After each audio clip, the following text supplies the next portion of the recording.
حادث فريد من نوعه، حادث أول مرة نسمع عنه، أول مرة يحصل في البلد دي. ممكن يحصل عندنا في مصر في بعض حالات كده وبتتمسك ويبقى يعني ايه حاجات فردية.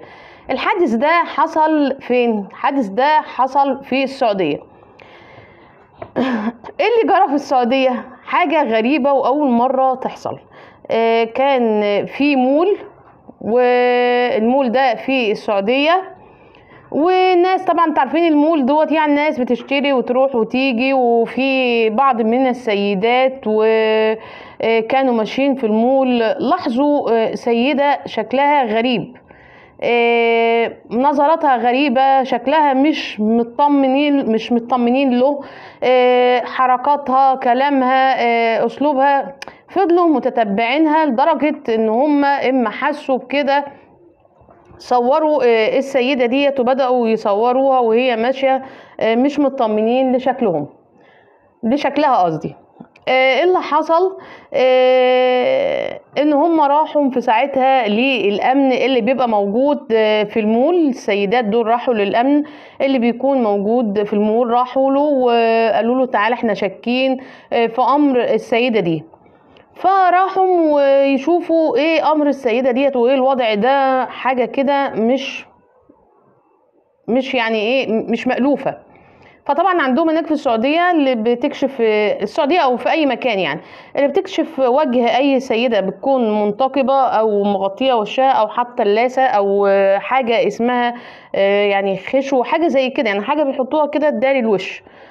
سيدة زيها، جت سيدة زيها ورفعت الطرحة من على وشها، والمفاجأة ان هي ما طلعتش ست، المفاجأة ان هو طلع شاب حاطط مكياج وميك اب كامل، والمفاجأة كمان ان الشاب كان لابس كعب عالي.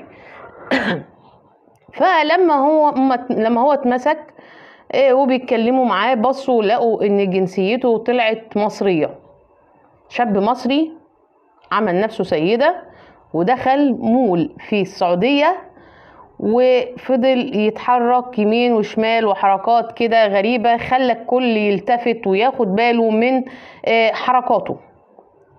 حاجة غريبة وواقع غريبة. احنا عندنا هنا لو في مصر ما بيتمسك حاجة زي كده، ما بتبقى فيه واحد يبقى عايز يسرق حاجة يلبس النقاب ويستخبى فيه ومش عارفة ايه والافلام دي، وما بيتمسك بيتظبط وبيقوم معاه بالواجب وبيتروق عليه الاول وبعدين بنوديه للشرطه.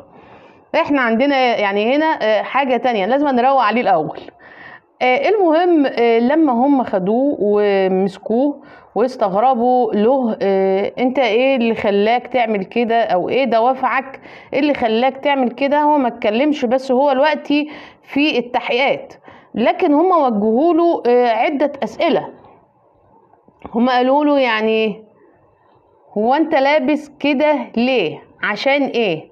هل عشان انت يعني لا مؤاخذة يعني، ولا انت مثلا كنت عايز تسرق حاجة وبتتخفى في هدوم النساء، ولا هو انت اصلا طبيعتك بتميل لللبس الحريمي وان انت تحط مكياج وكده يعني لا حول ولا قوة الا بالله العلي العظيم، استغفر الله العظيم يا رب. ولا انت مثلا هربان، ولا انت هربان من حاجة معينة او من كفيل او من ده او من ده. حادثة غريبة او حادث جديد اول مرة نسمع عنه في السعودية، ان يقوم شاب مصري ويعمل اللي هو عمله ده. طبعا حاجة احنا نستنفرها طبعا اكيد، و مش عارف الواحد يقول ايه. ربنا يهدي الشباب اللي دماغهم الايام دي متركبة مش يمين لا شمال خالص ومش متظبطة.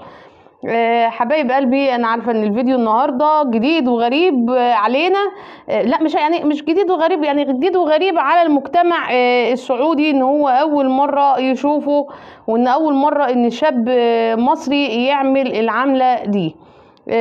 حبايب قلبي، اتمنى يا رب ان الفيديو بتاعي النهارده يكون خفيف على قلبكم. حبايب قلبي، ما تنسوناش طبعا باللايك بتاعكم الكريم اللي انتوا دايما بتدعمونا بيه، وما تنسوناش كده بكومنت كده حلو وقولوا لنا يا ترى الشاب ده كانت ايه دوافعه، ولا هو كان بيعمل ليه كده او عشان ايه كده. وان شاء الله مع التحقيقات المستمره هنشوف الاخبار وهنقل لكم الاخبار عن الشاب ده. سلام.